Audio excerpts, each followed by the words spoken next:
the government has identified infrastructure development as the cornerstone of South Africa's economic recovery. However, it is facing huge challenges with the construction mafia and site disruptions.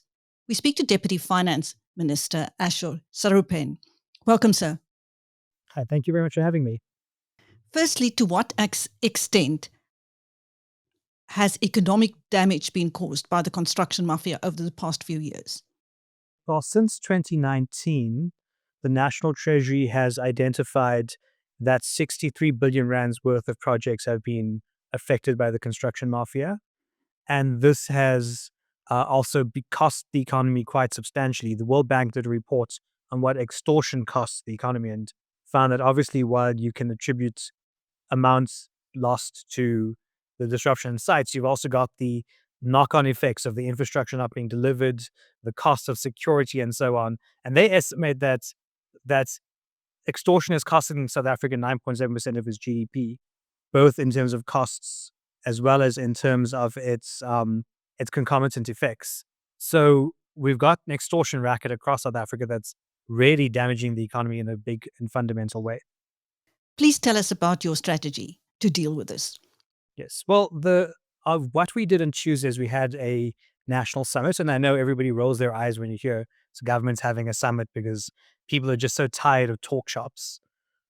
So what we did is put together a strategy for governments on Tuesday in conjunction with critical stakeholders, small businesses in the construction industry, bigger firms, people who have been affected by the construction mafia, industry associations, and so on, as well as SAPs.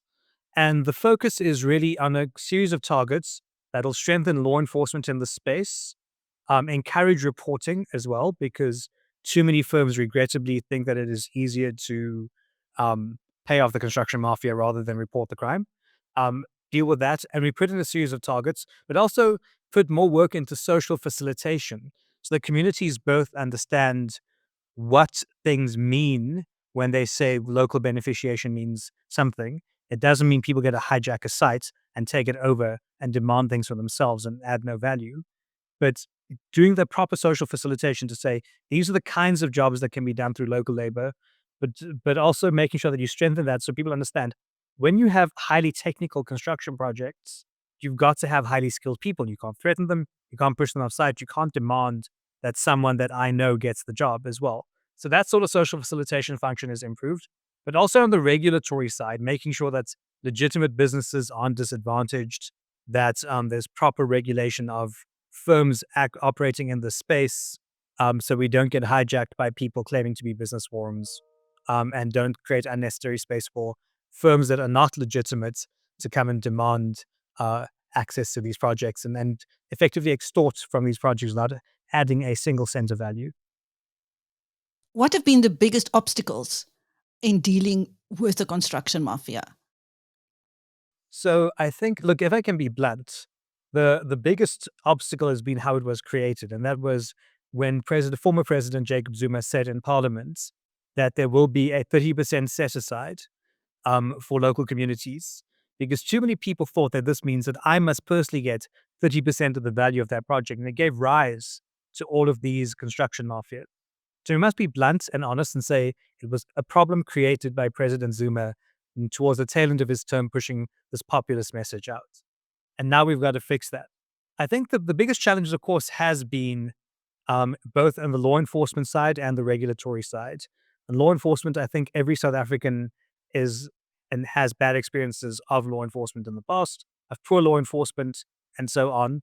And that's been a challenge. But I think what we're beginning to see in the last few months with the new minister in place as well, and a stronger focus on the enforcement side of law enforcement, that we are seeing improvement there. And also just that the state hasn't given it the kind of focus it deserves. And just having politicians say that we will not tolerate this and start changing the behavior of actors, including the government itself, to take a zero tolerance approach rather than an accommodative approach has helped, because the barrier is either when you ignore something or you try to accommodate something that is criminal, you end up with the acceleration of the criminal elements and more people taking advantage of it. So I think the change in attitude, the improvement in law enforcement, and the industry itself now stepping up and saying we're not going to tolerate this anymore, along with the energy from the Minister of Public Works in tackling this has changed that quite substantially. Can you please give us an update on Operation Vulindlela? So the next phase of Operation Vulindlela will be announced next year. What it's focusing on at the moment is some of the key things that are disabling economic activity. Of course, energy was the big one, and it remains a big risk for the economy. The key issues in energy, of course, is that we now need to move to the next phase. So Transnet has been vertically unbundled, but we now need to create a competitive energy market. And that's the next phase in energy for Vulindlela.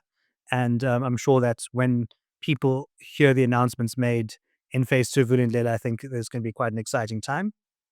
The next step, of course, is dealing with our port and freight rail logistics challenges.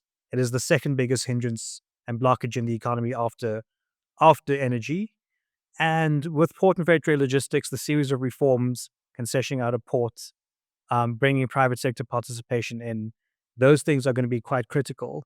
And really leveraging both the skills, capital, expertise, management of the private sector, treating the private sector as a partner, not hostile, is quite important. One of the key successes of Vulindlela, and just letting the private sector run things is critically important for us to succeed there. So that's where we are. There are new focus areas coming in Operation Vulindlela, and that will be focused on local government in particular, because we can't continue with our towns and cities falling apart. And those measures will be announced in February. So I can't preempt the government announcements, of course. But I think that there are some exciting things coming up, both in terms of private sector participation in critical network industries, as well as major reform to local government that will begin to unlock the short and the medium term barriers to growth. Thank you. That was Deputy Finance Minister Ashor Sarupen speaking to BizNews about measures government is taking to deal with the construction mafia and site disruptions so that infrastructure projects could go ahead to aid economic recovery. Thank you very much, sir. And I'm Christine. Thank you very much.